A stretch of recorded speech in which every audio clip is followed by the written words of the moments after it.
ఎలా ఉన్నారు? బాగున్నాను.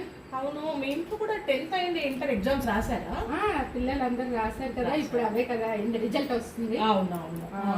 ఏంటి 10th పిల్లలు ఫెయిల్ అయినా పాస్ అయినా మీ ఉద్దేశం? అది చాలా తప్పండి. ఫెయిల్ అనేది ఆలోచన పెట్టుకోకూడదు. పిల్లలు తల్లిదండ్రులు మనసు ఇది కష్టం పెట్టకూడదు, పిల్లల మనసు తల్లిదండ్రులు కూడా కష్టం పెట్టకూడదు. ఎందుకంటే ఈ రోజు పాస్ అవుతే రేపు పాస్ అవుతాం. సక్సెస్ అనేది ఎప్పుడు వస్తూనే ఉంటాం. కొంచెం లేట్ వస్తుంది కొంచెం మందికి తొందరగా వస్తుంది.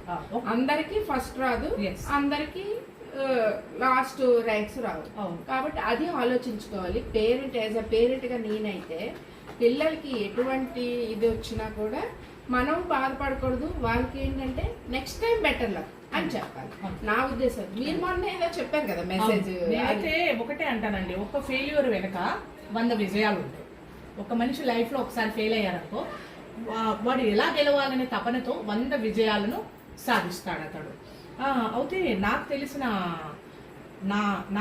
మా పేరెంట్స్ వాళ్ళ పిల్లలు కూడా, అబ్బాయి 10th ఫెయిల్ అయ్యాడు, తల్లిదండ్రులు చాలా బాగా ప్రోత్సహించారు. ఫెయిల్ అయినా పర్వాలేదు, నెక్స్ట్ టైం రాస్తావు నువ్వు అని. అబ్బాయి చాలా ధైర్యంగా మళ్ళీ ఎగ్జామ్ రాసి ఈరోజు వాడు మంచి ర్యాంక్ తెచ్చుకొని ఒక పెద్ద పొజిషన్లో ఉన్నాడు. ఫెయిల్యూర్ పాస్ అనేది అది నథింగ్ అండి. మనం